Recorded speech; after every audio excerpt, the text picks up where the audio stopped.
The Football World Cup 2018 has finally started this week and everybody is looking towards Russia. I was actually in the stadium 2014 when Germany played Argentina in Rio. And being German myself, it was a fantastic experience for me. But it honestly also felt a bit surreal to be in a stadium, watch a football match and know that literally the entire world is watching right now.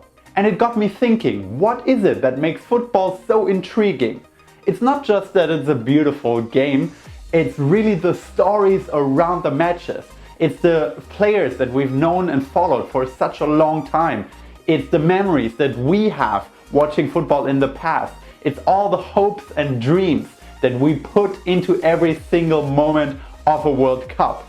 And in today's video, I'm gonna have a quick look at the archetype structure of all these stories surrounding the World Cup. It's called the hero's journey. Check it out.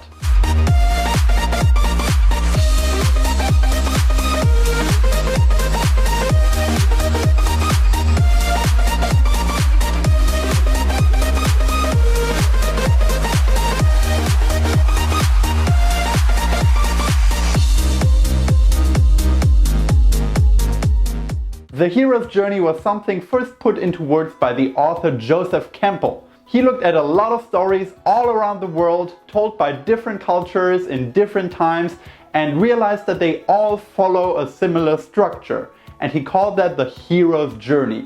This is what the journey looks like, and we are actually all familiar with it, because we have heard it so many times in different forms. If you look at stories like Harry Potter, Star Wars or Lord of the Rings, they all have a protagonist that follows that hero's journey.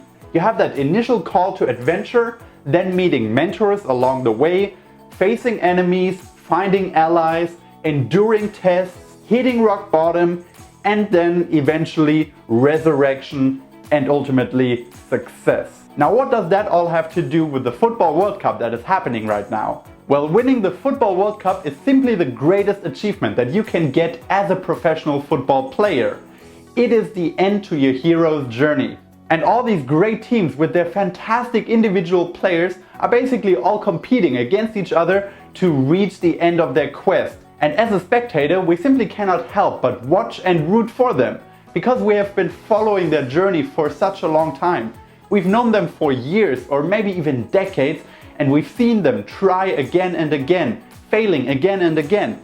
So we hope that this time their quest is finally coming to a completion. Just think of a guy like Lionel Messi. We have seen him step on the stage at the World Cup in Germany 2006 when he was just 19 years old. And since then we have seen him grow, we have seen him develop, turning eventually into one of the best players of all times. He has won important matches and titles for his team, but also suffered devastating losses. Last time 2014 against Germany in the World Cup final. So now it is 2018, it is his last chance to win the World Cup, and the entire world is watching as he tries to complete his journey. And of course, Messi is far from being the only one. There's also Cristiano Ronaldo, arguably one of the best players in the world as well. We got Neymar and his Brazilian team who really want to make the 7-1 against Germany back in 2014 forgotten. We have Germany who tried to retain the title. We have England who hasn't won a single World Cup since 1966. So there are so many stories around all of these teams and all of their fans, all of their nations. The entire world population is watching as they try to push their narrative and eventually finish their quest. I personally, for example, remember very clearly how I felt when Mario Götze scored the final goal of the World Cup 2014. I literally felt like something was coming to a completion there. I had followed the German national team since 1998, trying to win a World Cup. 2002 they lost the final against Brazil.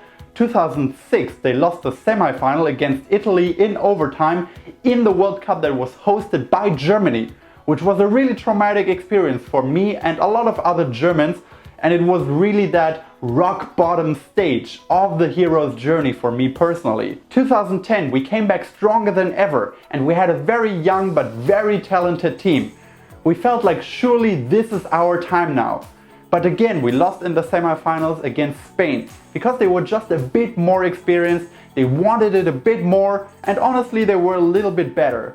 I didn't see it back then, but 2010 was their time, it was Spain's time to finally complete their hero's journey. So when finally Germany won the World Cup in 2014, it really felt like there was a story coming to an end. It was like Frodo finally throwing the ring into the volcano. It was like Harry Potter eventually defeating his mortal enemy Voldemort. A moment that 82 million Germans had longed for so many years had finally come. And honestly, you could see it in everyone's faces. The pride, the exhaustion, the relief. Philipp Lahm, Schweinsteiger, Podolski, Klose, they all knew that this was their very last attempt on the hero's journey. So right now we have again 32 teams fighting to complete their story and fulfill their destiny. But as we all know, only one team can take home this beautiful trophy. So what do you think? Who's it gonna be? I actually bet on a final Brazil against Germany. First of all because they are the two best teams in the world right now, but also because it would make the story of 2014 come full circle. And it would give Brazil the chance to redeem themselves for the humiliation back then. Let me know what your predictions are down in the comment section. Who's gonna win the World Cup this year? I'm gonna go and watch Messi play against Iceland right now. Thank you guys for watching, and as always, talk to you next time.